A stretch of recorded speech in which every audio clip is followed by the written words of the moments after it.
Hello, friends. This is Dave Hurwitz, executive editor at ClassicsToday.com, here with the greatest recordings ever. And today, we're talking about Mahler's Symphony No. 5 and a very special performance of Same. Because in this case, we have Zubin Mehta with the New York Philharmonic on Teldec. It was Teldec back in the day. It's now, whatever it is, Warner, actually. But when it came out, it was on Teldec. Now, I chose this performance for a very particular reason.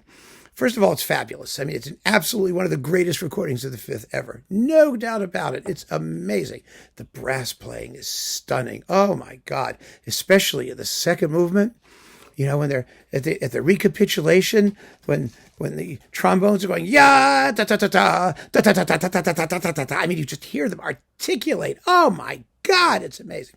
But it's a wonderful performance. The timings are just perfect here. I mean, it's 11 minutes and a bit for the opening funeral march, then 14, 18 for the scherzo, which is right on. It's a lilting Viennese, not too fast, exactly what Mahler wrote. And then 10 minutes and 50 seconds for the adagietto. It's not one of those modernified, it's just a lead, we should play it as fast as we can type things. And 14 minutes and 54 seconds for the finale, which is just exactly what you want. It has life. I mean, the finale often dies. People take it too slowly, probably because it's contrapuntal. When you have counterpoint, people tend to want to slow down. But here, the counterpoint is clean and clear, and it's up to speed. Whoa, baby! Yeah. But the reason I wanted to discuss this recording particularly is because, Zubin Mehta has not been doing too well lately. I mean, let's face it. And there are some myths that sort of surround his tenure with various orchestras, especially the New York Philharmonic. He did wonderful work in L.A. He was recorded beautifully by Decca. I mean, made some really stunning recordings. Then the story goes, he went to New York and everything went down the tubes. Well, his New York legacy, which was much larger than his LA legacy, was highly variable. No question about it. But part of the problem was the label. I really do blame Columbia for a lot of it. They gave him lousy recorded sound as often as not. Recording the New York Philharmonic was always difficult because the acoustics at Avery Fisher Hall sucked for most of the time. So he didn't get great sound. He did not have the opportunity to really pursue a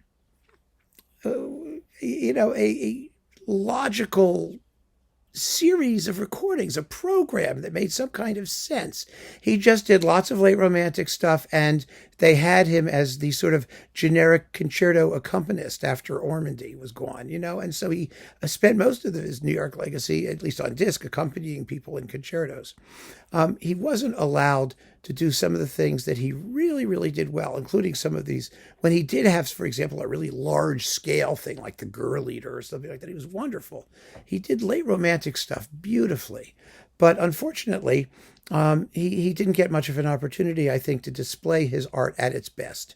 When they jumped ship from Sony at the very end of his New York Philharmonic tenure, and he wound up with Teldec, he did some really, really fine recordings. There was Stravinsky, I think Sibelius, and they were all really good. Really good. But this Mahler 5 was particularly outstanding. I wish he'd done a ninth, because he does a great Mahler ninth. He really does. And, now I believe it's probably too late. Who knows? We'll see. Maybe there's something in the can somewhere that he did earlier that one of the, German radio somebodies or something has, on tape that they could release. But in any case, this Mahler Fifth is astoundingly fine. And it's all the more so because the Fifth is the Mahler symphony that most people screw up. It has the most bad recordings of just about anybody's. I mean, it's really amazing how many bad Mahler fifths there are and how difficult this piece is to pull off. It's Mahler's longest symphony, believe it or not in terms of timing, but in terms of bars. The reason is because you have this 18-minute scherzo that's in 3/4 time, so it's like, 12 billion bars in 3/4 time. But the truth is that it seems to be a work that eludes most Mahler interpreters. I mean, it took Bernstein 2 efforts. The second one is really great. I mean, he got it right the second time around. Schulte got it right the first time with Chicago and then blew it the second time. Karajan did it amazingly well. I mean, the James Levine did a fabulous one with Philadelphia. There are some really good Mahler fifths out there, but they're not the ones you usually expect, the ones you usually hear in the series and the boxes and whatnot. It's fascinating, actually. But this is a symphony that Zubin Mehta always did well. I mean, he did one in L.A. that was quite good, but this one is even better. It's better recorded, and the playing is more dynamic and more exciting. And, the New York Philharmonic is, of course, one of the great Mahler orchestras. I've said this time and time again. There are three: the Czech Philharmonic, the Concertgebouw, and the New York Phil. Those are the three big Mahler orchestras. Vienna, sometimes, if they're forced to do it. Berlin, God, no. When Karajan really pushed them, and certain other conductors have come in and made them play, they could do it.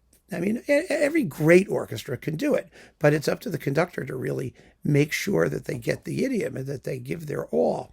And most conductors don't have the ability to do that with these orchestras, because most of the time the orchestras are better than the conductors, and they know it. So they don't have to, do anything in particular if they don't feel like it. There's nothing the conductor can do about it. But Mehta knows his Mahler. The New York Philharmonic knows their Mahler. And together, they've turned out one of the most exciting and dynamic and best recorded and best played Mahler fives on disc. It's certainly one of the great recordings ever. It is. You don't believe me? Listen to it. You'll be convinced. I guarantee it. So keep on listening, friends. Thanks for joining me. Take care.